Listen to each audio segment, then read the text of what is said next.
wanna heal? Yeah. Wait, I gotta feel? No. Oh, I just don't know. But I wanna grow. Where can I go? To a safe place. Talking about a safe space. Hello, family, and A welcome safe back space. to a Safe Space podcast. Safe space. I am your host, Michaela Forbes. Family, it's the 8th episode. Let's go deeper. Click the subscribe link below and subscribe to our YouTube channel, a Safe Space _ podcast. Go ahead. Stop waiting. Stop putting things off. Today, we continue for the last episode our conversation on the second time around. Maybe it's the third, but we still continue. In the house, we have a highly acclaimed sales manager from New Orleans for the past 25 years. He is also an author of his own book called You Get to Choose. He is also the husband of our last guest, Miss Aisha Wonderful Jackson. And both of them are on their third marriage and are doing it the third time around. Third is a charm, right? Welcome, Clarence. How are you? I'm all right. Thank you for helping me out. Thanks for coming all the way from New Orleans. Yes. I was so surprised when Aisha said he's willing to come because I asked a few guys and they're like, not gonna happen. So what made you so open to coming and sharing your story? Sometimes you just gotta, tell your story, tell you how you feel. You never know. Someone probably out there need to hear it. Oh, definitely. And I think your story is going to help others, and I'm hoping it helps the males. Women got to do the work, and the males got to do the work also, and come together. Okay. Yes. Tell us a little more about Clarence. Who's Clarence? From New Orleans, Louisiana, where I grew up. I worked very hard in my career to get where I'm at in life. I had a lot of bumps in my roads. And the key to, I fall and try to get back up. Growing in the area where I come from, they ain't come from money, so pretty much I had to strive and work to get that lifestyle I really wanted. Growing up there is very, very hard. You just gotta work harder and work smart. Yes. So that's a great story. If you work hard, you can achieve.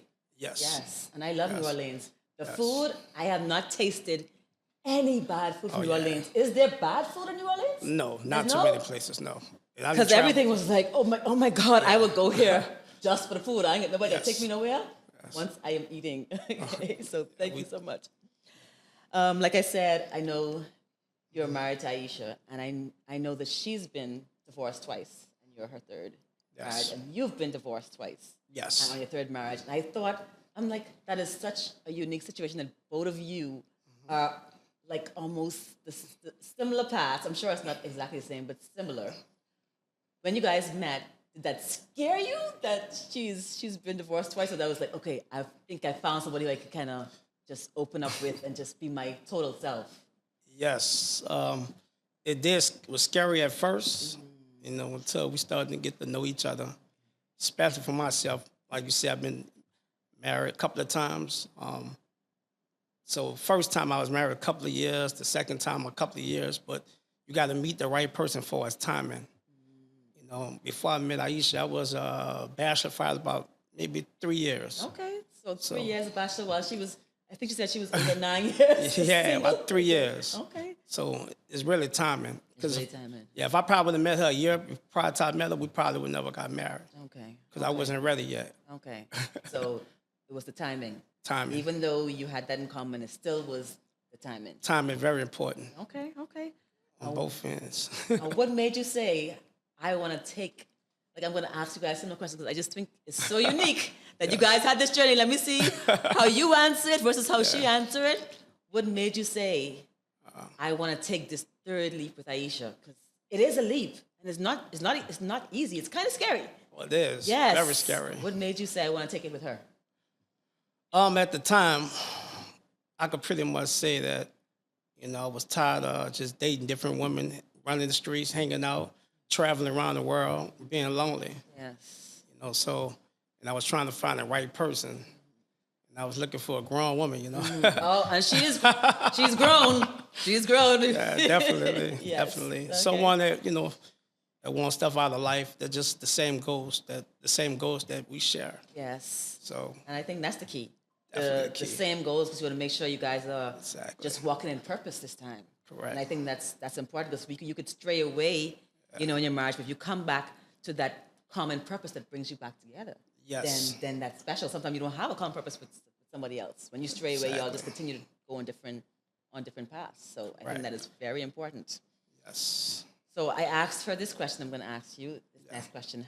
How did you unpack 2 losses, 2 divorces, and get back to a healthy Clarence? It must have been difficult. Everybody unpacks things in different ways. How did you unpack all that and be able to move healthy into this next relationship? It's very hard, especially for men, because most men, we take losses more than women. Myself, I lost properties. I'm talking about commercial buildings paid for, properties paid for. So I had to take that loss and just get back up and just looked at myself in the mirror. It can't be all that bad in the future. So pretty much I had to work on myself and learn from my mistakes, what I did wrong in my past marriages. Okay. So I had to just look at myself and say, this is what I did wrong, that's what I did wrong. Just like sports, anything else in life. You just go through experience and know what you did wrong in your past and try to straighten it up Yes. and be a better you Yes. for your future. Yeah. But that's the key. You have to look in your past and see what you did wrong. And I don't know if everybody looks in their past and actually try to see what they did wrong. That is that is hard. It's is hard to hard. look at me and say, I was the problem in that aspect. Maybe not the whole Exactly. thing, but I was the problem in that aspect. Yes. So how did you take accountability for what you did wrong in your past? I just had to look myself, see in the mirror, and just want to be a better person for the next person that I come across. So,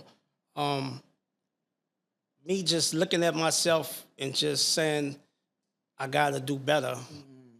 For us, communication, that's very important. Communication with is your key. spouse. Communication is key. Communication. Yes. And learn your partner. Yes. Because not everybody accept what you probably bring to the table. You just got to know your partner and know what you could get away with and what you cannot get away with. Or Yes. should I say do nothing at all? So it just got to stay in your lane. That's what we say where I'm from. Stay in your lane and just, Yes. Know yourself and know your yourself. partner and stay in your lane and Exactly. communicate. Exactly. Because one thing I say is, like, I cannot be in a relationship without communication, because I cannot change what I don't know. Like, what you didn't tell me that needed to be adjusted, So Exactly. tell me if it's gonna hurt my feelings. You tell me, and I'm gonna. If it's something in my power, I'll work on it. But Communication. communication, it's key. Communication. So this next question, I'm sure it's probably a hard question. It's a difficult question, because Yes. there was another loss in your life that was not through divorce, Correct. and it happened very early in your relationship, in your marriage right now. Yes. Could you tell us about that loss and how it affected you and how you were able to take a step forward again? Okay, I have a 19-year-old son that I lost.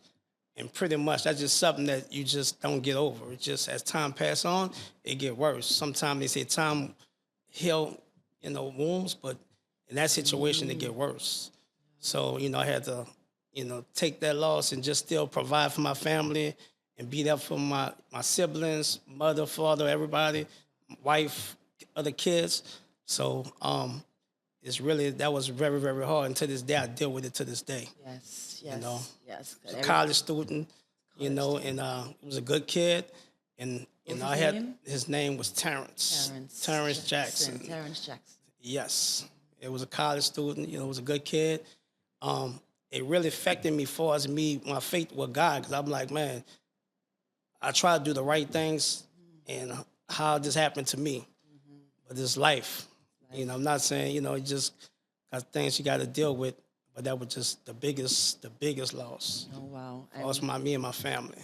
Wow. I'm so sorry to hear that, and my condolences. Yeah, thank you. I have not lost anybody close to me, so I can just imagine how hard that was to lose a child. I cannot imagine losing a child. Sometimes you think about losing a parent because they're older. Yes. But losing a child before me, we feel like I will bury my child, not my child. Very me. So my heart just goes. Oh, yeah, thank goes you. out to you. Thank So you. there is a saying: "No pain wasted." Yeah. No pain wasted. Our Father in heaven says, "No pain wasted." Does this resonate with you?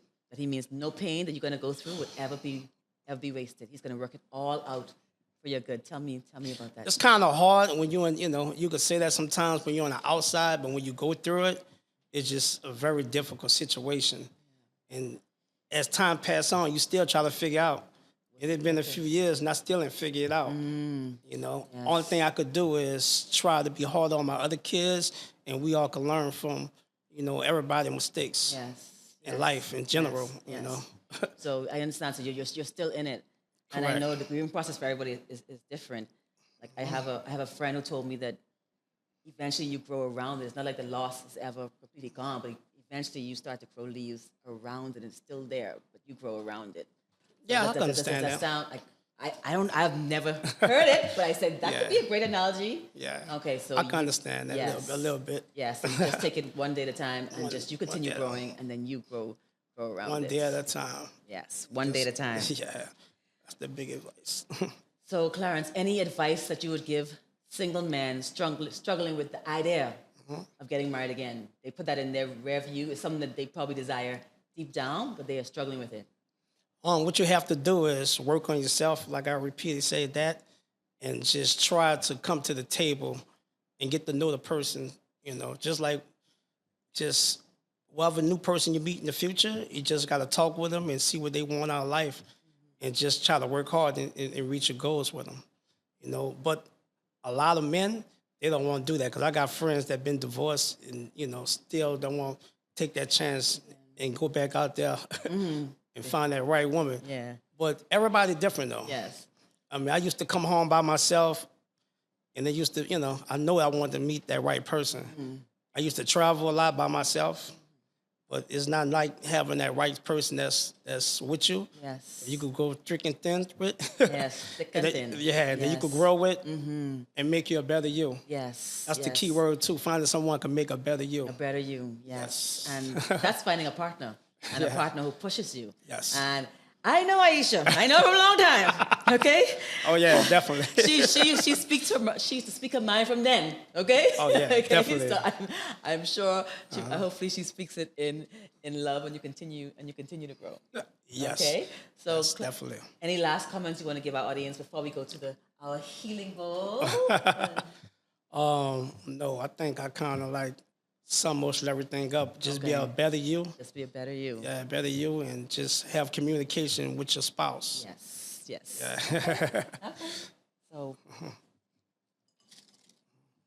go ahead. All right. And look in the camera and read it, because that's just for you, Clarence. All right. Okay. I am a new creation, and old things have passed away. Say it again. Yeah, I am a new creation, and the old things have passed away. Right. You are a new creation, and old things have passed away. And I just want to speak that into your life right now. All right.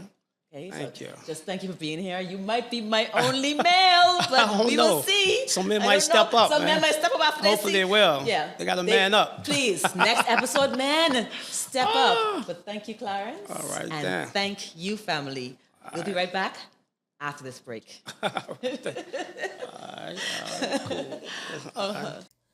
A special thanks goes out to all our sponsors: Jadazzle's Clothing, Hair by Onyx, Makeup by Ajua, Maybelline, distributed by Lowe's Pharmacy, Chatimere Natural Nails, and Patrick Robinson's Photography and Designs. Thank you again. Back to a Safe Space podcast. Do not forget to subscribe. Follow us on social media too. Okay. Aisha, welcome back to the room. So you took a break from dating about 8 years, and your husband said he took a break for about 2 to 3 years. What made you get engaged within 6 weeks after taking a break for all that time? 6 weeks engagement and married. Well, we I think when you get to a certain point and certain things just click. And one thing about my husband, he was so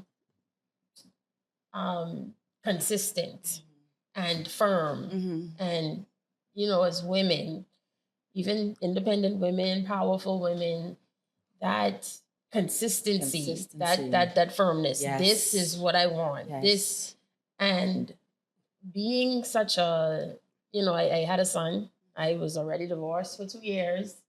At that point, I had already relocated to the United States. I was in a period of transition.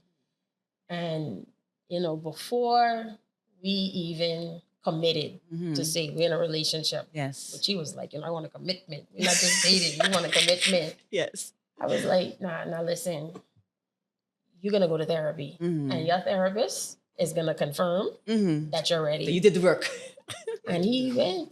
He made that happen within 48 hours. And that same pastor married us and still counsels us to this day. Oh, that is So awesome. I was clear, with what I was willing to deal with. And he, boom, boom, boom. Yes. He showed up. And he went to therapy. A lot of black men be like, no, ain't nobody could tell no. me. Right. No, there's something wrong with me. No. He went. Okay. He went. He was like, okay, yeah, let's make it happen. Okay, so Clarence, same question. And how come you decided just to go to therapy at that time?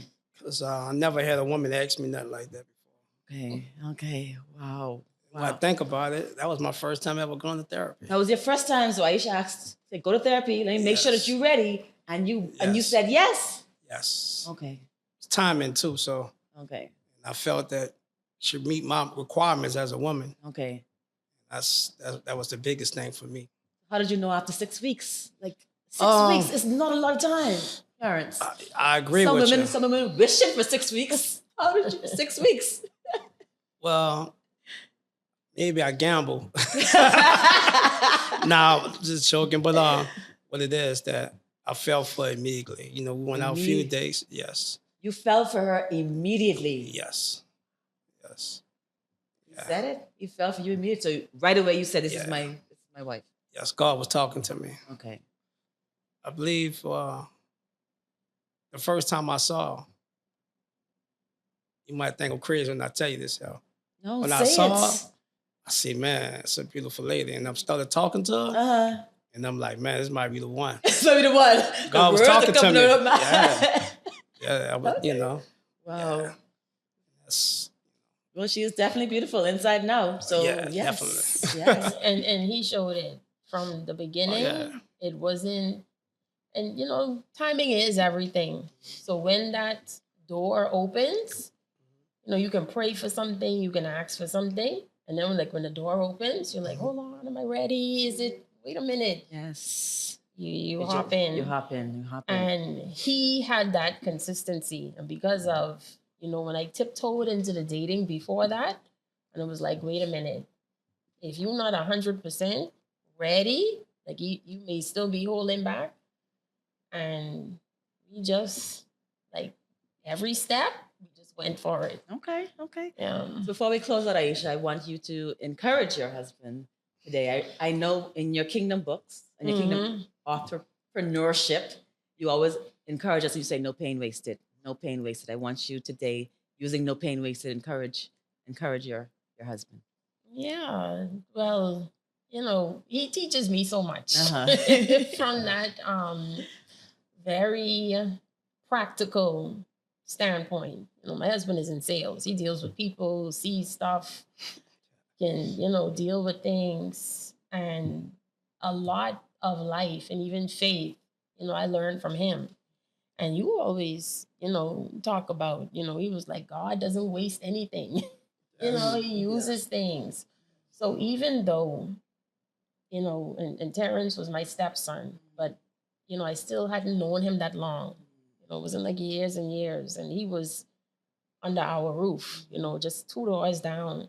And I remember like that's such an experience, that it's just, mind blowing, to hold in his hand like a lifeless body. We prayed, waiting for the ambulance to come, and Clarence is just like in shock, and it's like, wow, that's a moment.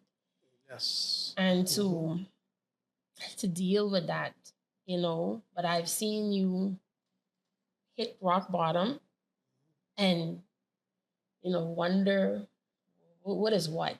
And even though I'm sure you still wonder, I can see the growth and you being that much more focused about, I'm going to go to the next level as a father. I'm going to go to the next level as a son, to my parents. I'm going to go to the next level with my marriage. Yes. And it's little things. Yes. I mean, little things. My husband is in sales. I'm an entrepreneur. We have crazy schedules.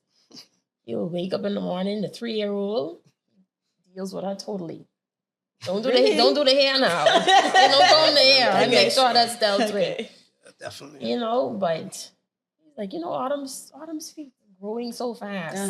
And I hear women, man, my husband doesn't even know my child's shoe size, and these are not things, that we've had to go to counseling so you could be more involved with the kids. Yes. He pushes himself. Yes. And so, you may not realize, some of the purpose that is coming from that pain. Yeah.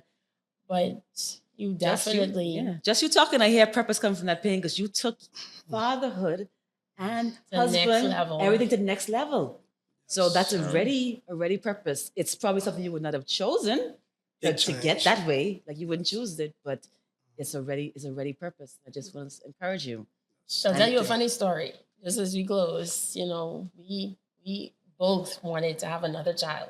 A fourth one? No. When we met, we said, okay, send our family. Okay. So he wanted one. I said, well, no, it has to be 2 because we want them to be together. Like we already in our 40s. Okay. They're going to be older and by themselves. And we had the 2. But even if we planned for a third, especially the last one, she sleeps with her hair every night. Even if we wanted a third, we wouldn't have a third because she is like, we say white on rice. White on rice. Okay. Yes. White on rice. Yes. Okay. And I mean both of them. But, he has really, to come home, works 10, 11, 12-hour days. Yes. And still, hands on. That is awesome. Yeah. So your purpose, it is coming out. Even if you don't see it, others it's see there. it. You see it. Yes. And that's, and God sees it. Right? And I just want to say you have a beautiful family and Thank you. may the blessings flow. Thank you. Thank you. And we'll be right back after this sponsor break.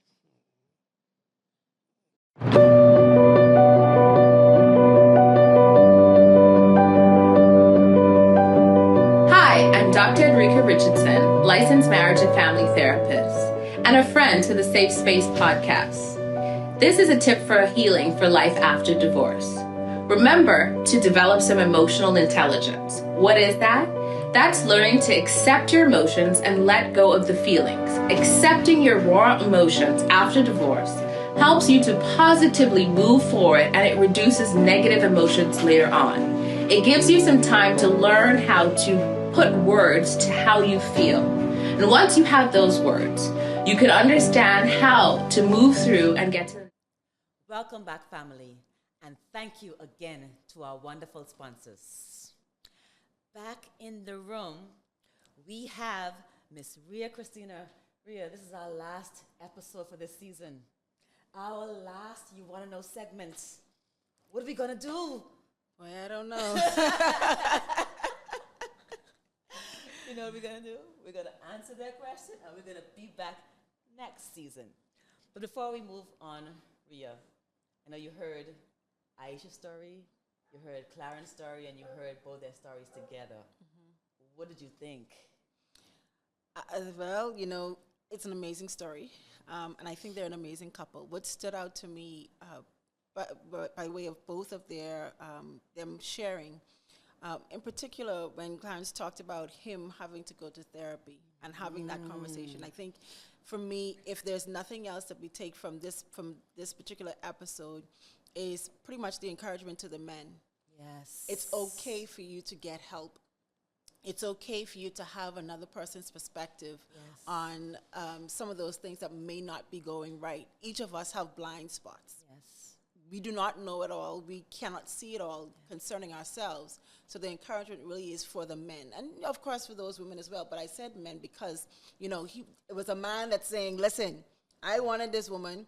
Yes. And she and gave I me. was willing to go she to gave therapy. me the That's challenge. big. Right. Because I know husbands of years are not willing to go to therapy to save their marriage.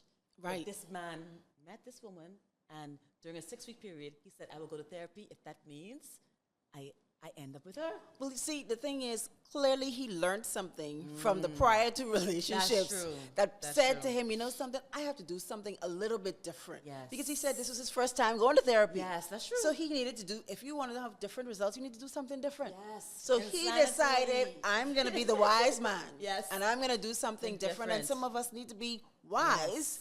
Do something different so that you can Yes. get different results. Because insanity is doing the same thing over and over and over again. So do something different. Yeah. The other thing too is from the female's perspective. Aisha talked about, and I loved how you summed up the last episode, and she gave the encouragement to him. For anybody that's listening, I'm sure you felt it. You felt every single word that was being said in And that she moment. looked at him, people. She And looked you at could have him. feel she was like, baby, it's going to be all right. Yes. Without having to say it in Yes. those words. But I mean, I felt it. And for the person who may be considering, can I do this again? That was a prime example that you can. And you can truly even love and love deeply. To the point that while he was in his point of having to grieve and his grieving moments, she's right there with him. Can you get back to that point where you can love deeply, you can grieve deeply, you can actually do life together with this person, even after 2 times around, the third time around, and still be able to make it and be the example to for other persons to follow? Yes, and I want to put this in perspective. He lost his child very early in their marriage. That must have been very difficult for him and her to even grasp that and bounce back and fall deeper in love. Yes. Because sometimes when you lose somebody close to you, it's no coming back. You just go into isolation and you stay there, but they are making their way back. And I can see purpose already from his pain. Yes. Which is beautiful in itself. Most definitely. Okay. So we are moving on to our You Want to Know segment. You sent in the questions and you said, Michaela, we want to know. So Ria's going to choose one of the questions and we're going to answer it for you. From the best of our knowledge, it's our experience, okay? So we give it to you from our experience. We ain't no therapist. Go to therapy if you need therapy. It's from our experience. All right, let's see what we have. I need to find an easy question. For the last episode, let's do an easy question. Yes. All right, so I have been dating someone for 5 years. I am 40. He is 60. I really want to get married and have a child. How long do I wait for him to propose? You want to take a deep breath? How long do you wait for him to propose? I think it goes right back to something that Clarence actually mentioned. Early on in his conversation, he talked about communication. Yes. If, in fact, you know that this is where you are at, you are 40, he's 60, you want to go ahead and have a child, have a conversation. Gone are the days where you just simply wait in silence, praying, wishing, and hoping that somebody comes and says something. Listen, what are your goals? We're looking at having a child, and even if we were to look, I think it fits perfectly even in with Aisha's story when they talked about, being at the age of 40 and then, listen, you 40 and we put ourselves on this time limit, right? Because we don't want to be doing certain things at a certain point in time in our lives. But if you know you're at that point, you're waiting for this guy to propose, have the conversation, be open and say, this is where I'm at. What's your intention? Yes. Do you plan on getting married to me or not? Yes. And if you are very clear with him, and then he'll be able to say, you know something, maybe Because he probably don't want to get married, to be Yes. honest. That's And what I you was might be thinking. sitting Sorry, there. that's what I was thinking. Yeah, you might be Yes. sitting there hoping, wishing, and praying that he comes around, and he's Yes. probably not thinking about marriage. So just be open, have the conversation, and see where his head is at. And if he's not interested, then you know what to do. Move on. Definitely have the conversation and have it now and be true to yourself. I experienced this in my 20s. So I cannot imagine experiencing this in my 40s and giving somebody 5 years of my life and they're not ready. I think I was 18. I gave him 6 years and he was not ready. And the arguing increased because I wanted marriage and he was not ready. And I had to let him go. As much as I loved him, as much as I had a deep friendship, I had to let him go. Because at one point you have to choose yourself. So I encourage you to choose yourself. And whatever decision you make, if you give him another day or another year, make sure it's true to you. Okay? That there'll be no regrets. Make sure be true to yourself. And that's it. That's it. So family, this is our last episode on the second time around. I will say, go to therapy. Yes, I wanna heal. Yeah. Wait, I gotta feel. No. Ooh, I just don't know. But I wanna grow. Where can I go? To a safe place. Talking about a safe space. Yeah, a safe space.